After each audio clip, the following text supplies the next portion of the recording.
ummatan keessaa baay'een itti boona, baay'een isa kabaja. Gatii kanaaf gaa ana qofa osoo hin ta'in weellistoonni Oromoo ummatum keenya qabna, ummanni keenyas numa qaba.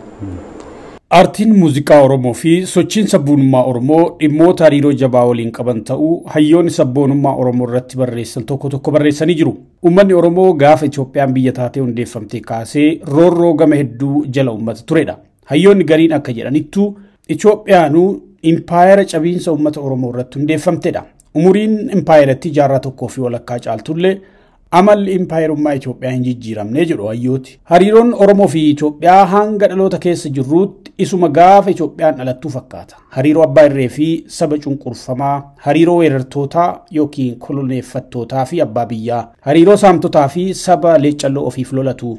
Uummanni Oromoo gaafa cabee kaasee garuu takkaa roorroof tole jedhee bulee hin beeku. Uummata jaarraa tokkoo fi walakkaaf abbaa irreetiin kokkee osoo wal qabu as ga'edha. Falmaa roorroo irratti gaggeessaa ture keessatti uummanni Oromoo tooftaa wal'aansoo hedduu fayyadamee jira. Uummata guddaa waggoota hedduuf sirna dimokiraatawaa ammayyaa kalaqetu qawweedhaan cabee impaayerri cunqursaa irratti ijaarame. Sirni bulchiinsa haqaa waggoota dhibba hedduuf ittiin wal bulchaa tures jalaa diigame. Biyyi isaa ni weeraramee birmadummaan isaa si mulqame.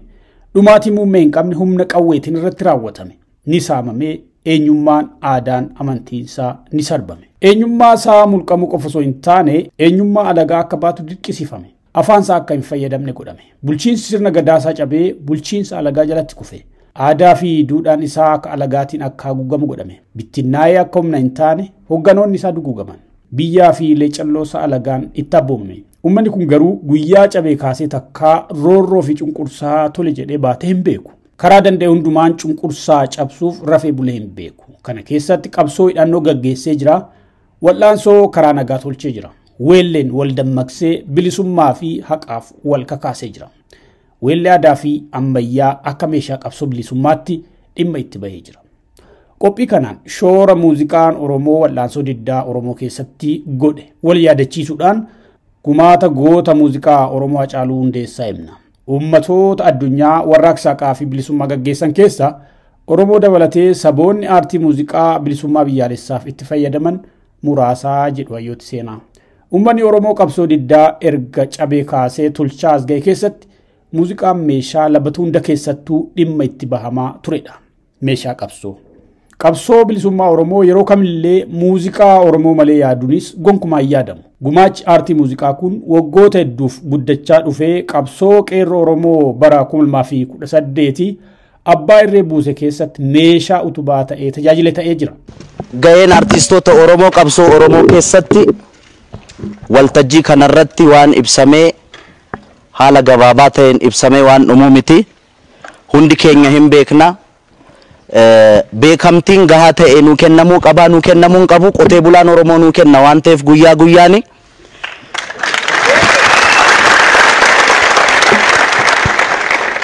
Hiyyeessa Oromoo, sooressa Oromoo, qotee bulaa Oromoo, rakkataa Oromoo beekamtii caalu isaan irraa caalu wanti jiru jira jedhee gatii yaanneef badaas aga kana waan ulfaatee natti mul'atu miti. Haa ta'uuti garuu artistiin Oromoo maali? Yoo dhugaa haasofna ta'e jijjiiramni amma dhufe kun naashinaalistiidha.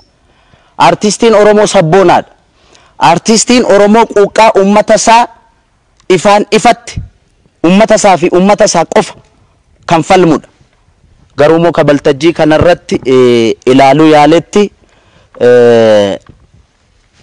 biyya ijaaruu keessatti egaa akkuma beekamutti yookaan immoo jijjiirama amma dhufe kana namoota amma biyya gaggeessaa jiran kana warri duuba jiru ifaan ifatti kan alagaanuu ragaa ba'u jechuudha. Artistii Oromooti.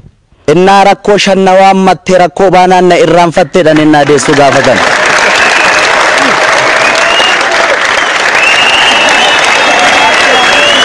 Galatooma.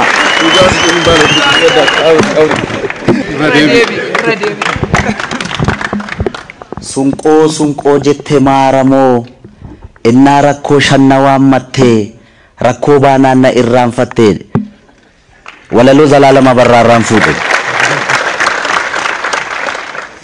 Bu'aa warraaqsa dargaggootaa sanuu weellee fi weellistoota Oromoo malee yaaduun hin danda'amu.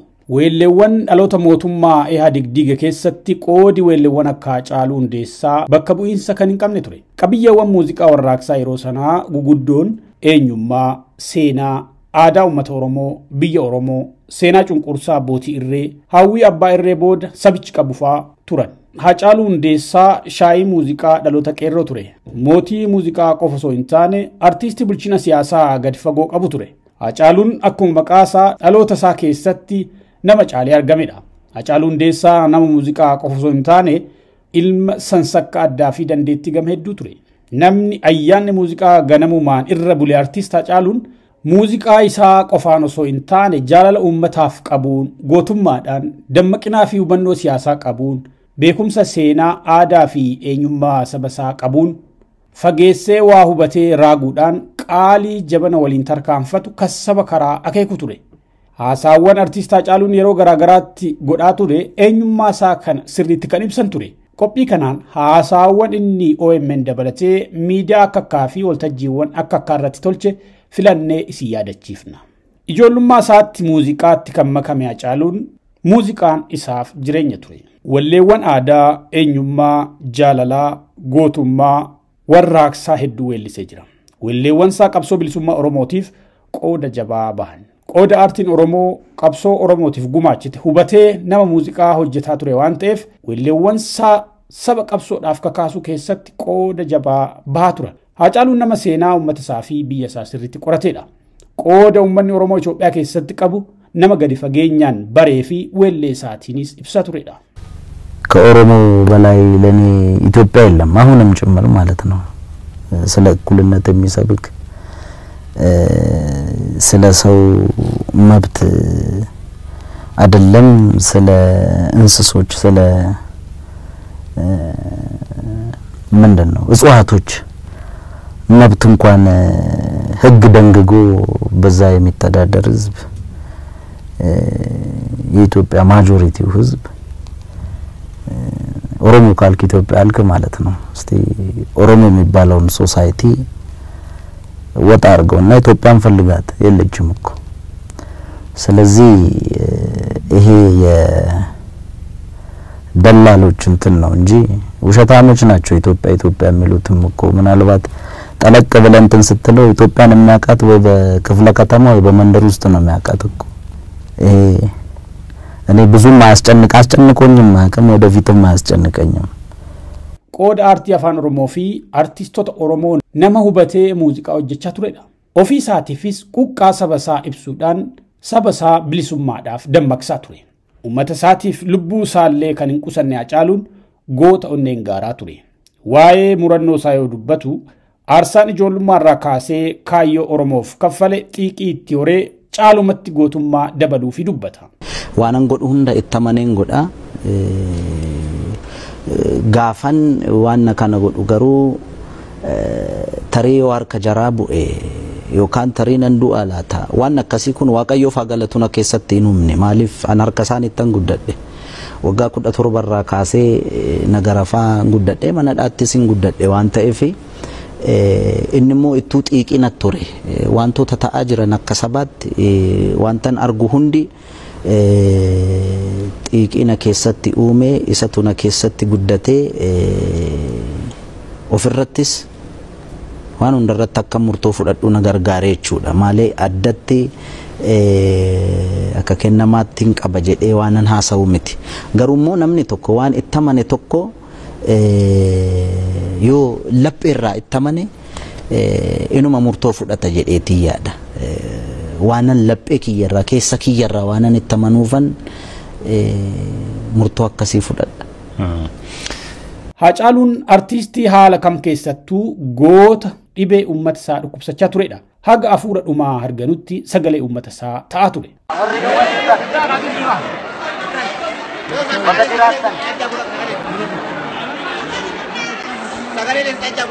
Waan ammiira keessa sagalee bu'aa baay'ee dubbachuu hin danda'u.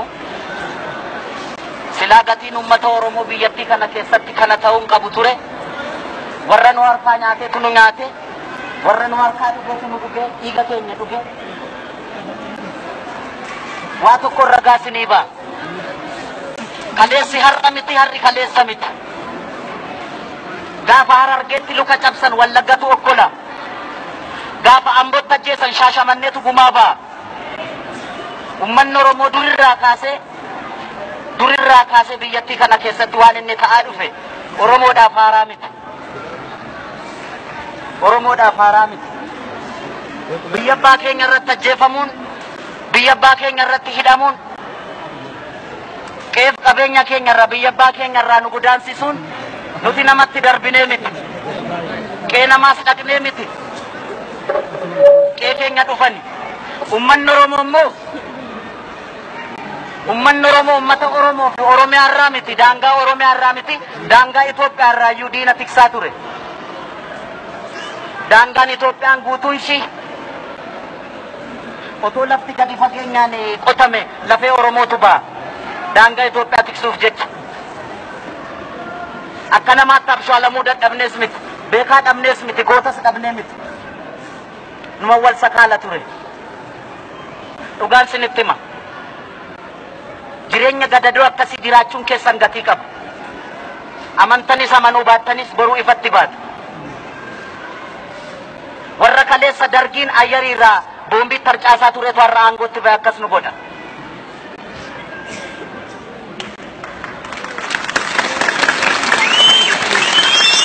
Warra xiyyaara dargii baqachuudhaaf dhagaa kaabaa jalatti baqachaa turantu qabsaa'ota Oromootu dugdatti baatee 4 kiiloodhaan ga'ee har'a isaan abbaa meeshaa ta'anii nu fixaa jiran. Kana dubbiin achi qabaan as qabaan hin barbaachisu. Kana uummanni Oromoo hundi hin beeku. Gumaan ilmaan Oromoo, dhiigni ilmaan Oromoo akka dhangala'eetti nafu. Abadan hin nafu. Kun jiruus miti jiruu akkasitti ittiin fuftan. Qabsoo kaleessa qabsaa'onni keenya wareegama barbaachisu kaffalanii asiin ga'aniiru qabsoo. Dhaloonni kun immoo qabsoo kana fiixaan ba'a. Fiixaan hin ba'u taanaan immoo biyyattiin kunis nagaan taata. Ammanuma. Nuti akkasitti jiraanne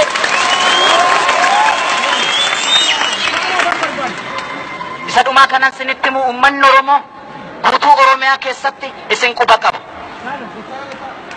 Isin quba qaba kana beekuu qabdan. Kana ragaa isinii ba'a.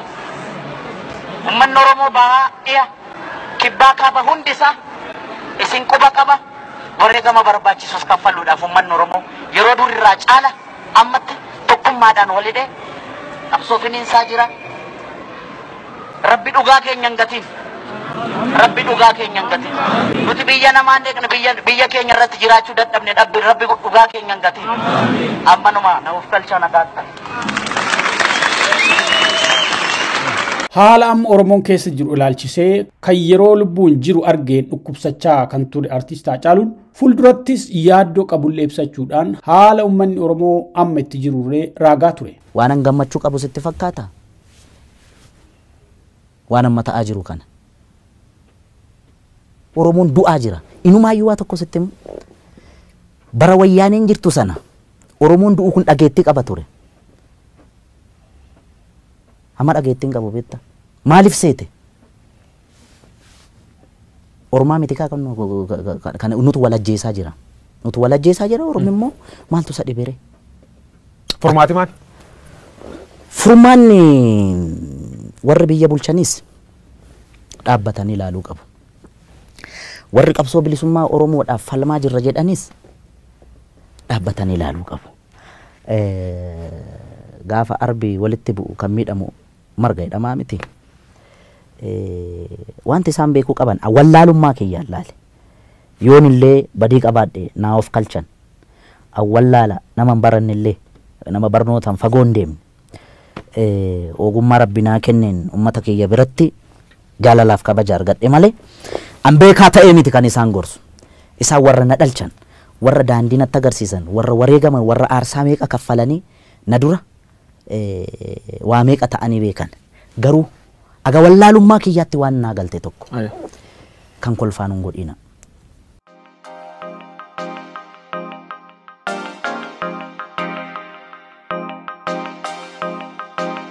Saba biraa dhumin dhageenya jechuudha. qaama hidhatee lamatu jira. Tokko waraana mootummaati. Tokko immoo ijoollee Oromoo maqaa qabsoo bilisummaa Oromootiin ibidda baattee caakkaa keessa deemtu. Kana jidduutti kan dhumu Oromoodha. Oromoo qulqulluu Wallagga keessatti. Maal godhe? Cubbuun inni hojjete hin jiru. Yoo baay'ate ijoollee laga jirtu sana mararfata ta'a. Yoo baay'ate jijjiirama amma warra fidan kana Lammaa Magarsaa fi Abiyyi deeggara ta'a. Yakki isaa lamaan kana qofa. Maamarroo deeggarteetiin yookaan makalaakiyaa tajjeessa dhaqee maatii. Lammaa Magarsaa yookaan Abiyyi Ahmad mootummaa Abiyyi Ahmad deeggartaatiin ajjeesaa yookaan waraanni marroo jechuudha. Yookaan waraana Sudaan miti Wallagga keessatti dhaqee kan uummata Oromoo keenya nurkatti fixaa jiru. Beektaa yeroo baay'ee kan nagu akkatti isaan dhaabbileen Oromoo kun uummata Oromoo kana tuffatan kanatu naguba beektaa. Inuma naguban keessa kee. Artist Umar Suleemaan baay'een jaaladha. Waggaa 15 har'a fayyaalessa namaati beektaa. Waan ittiin fakkaanne fuulduratti bahee kan aartiidhaan qeequ jechuudha. Yeroo sanatti kunnootiin kunoo taateen miidhee sirbaa ture sun sirbisaa sun maalirratti akka inni sirbe eenyu akka inni qeeqe walleessaa sanarraa nu hubanna beektaa. Dhaabbachuu qaba uummata keenyarraa. Uummata keenya nu harkatti hin fixinaa. Sodaanni miti kan manatti ta'e. Daninnatiin wayyaanee otoo faana nu dhooftee nu faana deemtu biyya 21 irra naanna'ee tan biyya tokkitti itti kooluu galtummaa otoo hin gaafatiinan biyyatti deebi'e. Gantummaa miti kun. Silaa ormarraa otoo dhalanne nu faarsanii hin fixanne beektaa. Kasayyoon jedhee of faarsuuf. Sababuma maaliitiin Oromoon duuti har'a? Daandii wal dhoowwuun kun barsalphaadha. Namni dantaa saba Oromoof yaadu garuu waan na ulfaatu tokko hojjeta. Wanti ulfaatu maali? Mu'amuu. Walii mu'amuu. Walii mu'amuu.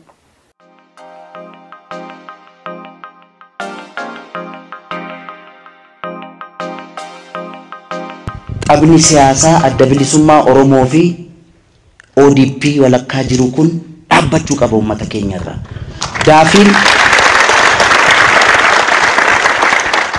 Daafiin malkaa dhagaa kolba galaafataa jedha abbaan kiyya yeroo baay'ee. Maal jechuu barbaaddennaan inni malkaa dhagaatti dhalate Gudar. Warra midaa qanyiitu karaa malkaa dhagaa qaxxaamuree Gudar gabaa oola. Warri kolbaamuu gorfoo gararraadha. Ijoolleen tokkee kuttaa'ee hin beekne. Warri midaa qanyiitu malaan rakkisu. Amma kolbi kun gaafa iyya dhagawasii gadee kaatee walakkaa gala. Jidduutti rakkate. Gaaf tokko warri midaa fi malkaa dhagaa kolba galaafateedha. Daafiin dhaabbilee lamaan kana ummata miskiina harka duwwaa qabsaa'ee jijjiirama kana fide jidduutti rakkisaa jira jechuudha. Akka nuti tasgabboofnee of ijaarree egeree biyyattii kanaa maal goona? Kamirra gorre kamiin haleeli jennaan? Irra kanniin.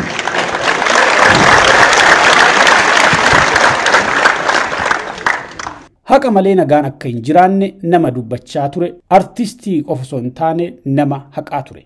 Artist Haacaaluu Hundeessaa erga wareegamee waxabajjiin baranaa waggaa 4ffaa cufa. Seenaan gootaa gaara. የግድያ ይሁን የድብደባ ሙከራ የተቃጣበት ሁኔታ በቪዲዮ አይቻልም። ያ ምን አከለ እውነት ነው? ምንድነው እስኪ ሁኔታው?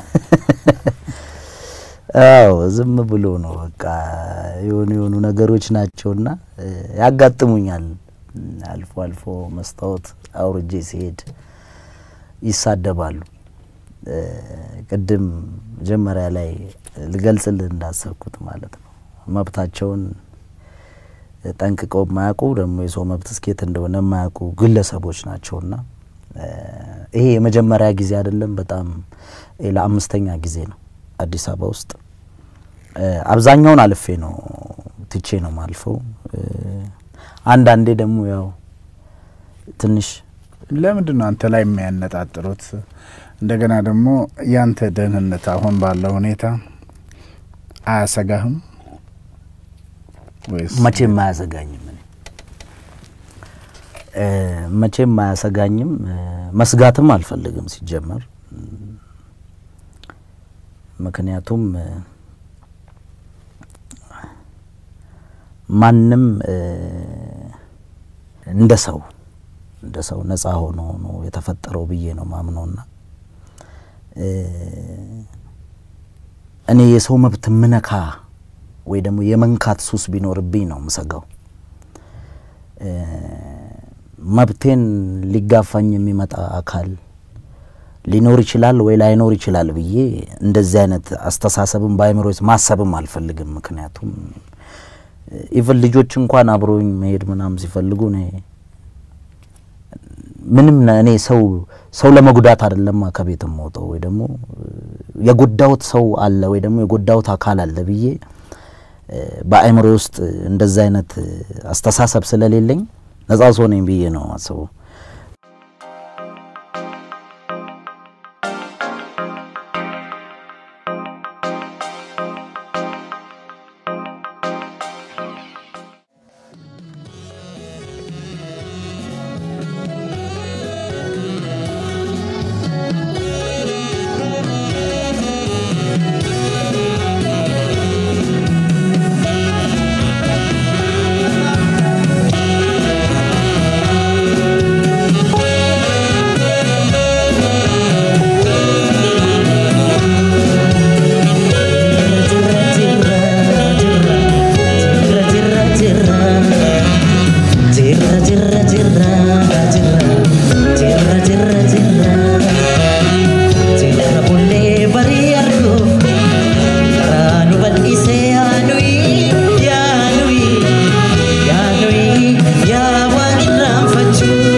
jirtu akkam jirtu yaa saba akkam jirtan yaa fira kan jirtan jirra jedha kun silaa qabri jira jiraatus du'aan caalu namni gaaf abdii kute kanaafuu jirra jedha hambaan goota boqate hin jirreen garaaf jedhee soba baatee kirkiru ekeraa gootaan gayu kan bakka dhugaa jiru kaayyoo goonni boqateef kan jirut bakka bu'ee itti fuufsisuu qaba imaanaa goota du'ee kanaafuu jirra jedha jirtuun jecha gaaf xiiqii afaan haaqeetii baate gaaf bulee barii arguun oromoof shakkii taate gaafa jiraan oromoo du'aan hiriyaa ta'e bara wasaasaan deebu kan miilaan manaa ba'e gaafas ture kan haaqeen jirtu jedhee nu gaafate jirra jechuus nu barsiisee du'as du'ee nu garsiise kanaaf aadaa godhannee jirtuun waltajii bannaa garuu hargansuu jiruu seenee lallabnee jirra jenna malee hin jirraaf miti kan hunduu jirra jennu warra gochaan jiraateeti kan jirraan hiika kennu maalan jirra nuun jedhee yeedaloon kiiloleessee haaceen hin jiru jedhee xiiqii keessa nu seensee nus xiiqii saniin kaanee kan miidhame yaalataa gaabbiidhaaf jiila malee kan du'es awwaalataa barsiisaa fi barataan wal ta'ee wal deeggaree daldalaanis cufatee geeraraanis geeraree baadiyaa fi magaalaa baanee walitti dhufnee bobbaa fi gala diinaa uggurree daandii cufnee oromummaan wal taanee yaada walii dhageennee handhuura oromiyaa gaaf shaggaritti wal geenne warri osoo hin jiraatin barii arguudhaaf bulle haaceen jirtuu nuun jennaan jirra jenneen kaanullee nummaan maal jirra jenne jirurraa abdii kunne gaafa san jirra jennus bor jiraachuuf abdannee garuu waan nama dhibu boruun jiruuf hamillee jirra jenne ol kaane dhiitee gaafa bariitu akka nu yaanne hin taane samiin huursee mandi'ee injifannoof dhaadannaani ganni mooyuuf bookkisee hurriin duumessa gaannaani dhiigaan qonnee facaafnus sanyii coqorsi nyaatee boruun quufaaf abdannes bulee hoongennu laate miirree itti wareegne ceenaan gabbinna seenee lafee riqicha ijaarree rakkorraa rakko ceene kan gaafas nu ceesisuu fi hamileen nuun imale garii du'ee awwaallee gariin duddanu galee aantee fi diina keenya addaan baasuu wallaallusi gaabbiin quba of nyaataa jiraa meeqa awwaallusi hadhallee garuu jirra kunoo dhamaanee jaamaa ulee isaa dhabee deemsa sodaate taane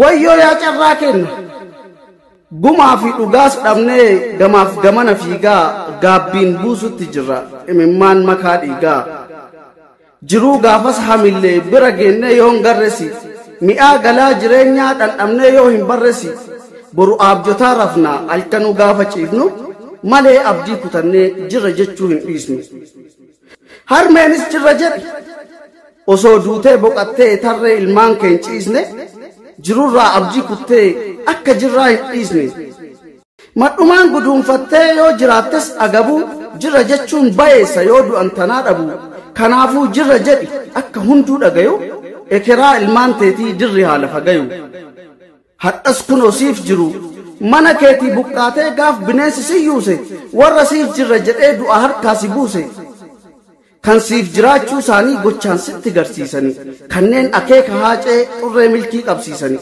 ammas kitila qabdaa kanaafuu jirra jedha dukkanaa'us dhihee nafu kan jiraatet boru argaa barii ka'uu falkan rafu jiruun dachii faallaa taatee yoo jireenyis nutti ulfaate leenca aadu irraa baatee jirtuun nullee aadaa taate barri dhufee barri tarusi ni jiraannaa hadhaa borusi osoo duunee qabriin ciisne jirra jechuu akkan dhiisne gaaf dhiigaan shaggar yaane riqicha lafee dhaabne eessa jirtu nuun jennaan booleenfa maqaa waamne raajii jirraa barasii bara haaceen geeraree bookkisee jirtuu jedhe du'aanis jiraa waliin lallabee jirra jedhe kan osoo lubbuun jiru tarree ekeraa galee gaafas lubbuu horatee jirra jechuu eegale kan takkaa jiruun garre kan hiikkaa jiruun barre du'aan jiraa duuti fuute jirra jedhe afaan guute kan jiraatee gatiin qabne kan dur osoo jiru dhabne warri boonnee hin awwaalle waan jiraatuuf kan wallaalle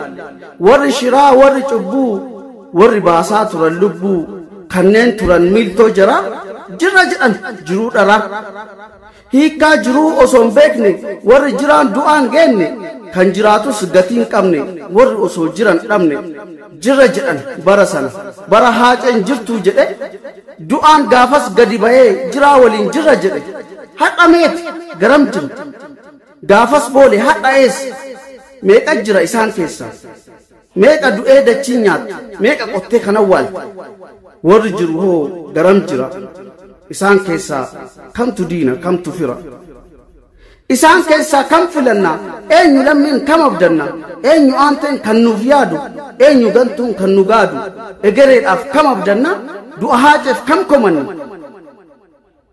eenyu gumaa kan gaafannu kam yakkamaan gaafa jennu tokko tokkotti quba qabe jidduu lammiin haqa dhabe jirra garuu isas dhabnee haqas dhabnus cabalafee shiraan cabnus barri lufee barri dhufaa kaayyoon gootaa gootan lufaa hanga duunee boolla ciisnu jirra jechuu tasalphiisnu jirra kuno takkaa ijaaraa takkaa dhiigaa takkaa taa'aa takkaa fiigaa takkaa kufaa takkaa ka'aa takkaa koflaa takkaa na'aa takkaa daaraa takkaa uffataa wal ciniinaa wal dhungataa tokko hidhatee nu dhukaasus tokko dhokatee nu basaasus isa du'e qonnee awwaallee warra jiru afaan wallaallee akka callee cittee taanus jirra kunoo faffacaanus eeyyee jirra akka feenus yoon jiraanne galata isaa har'a geenne lubbuu laannus duriin irraa hambaan gootaa har'as jirra jirtuu jedhaa wal gaafataa kan boqate awwaalataa xurree du'aa irra deemne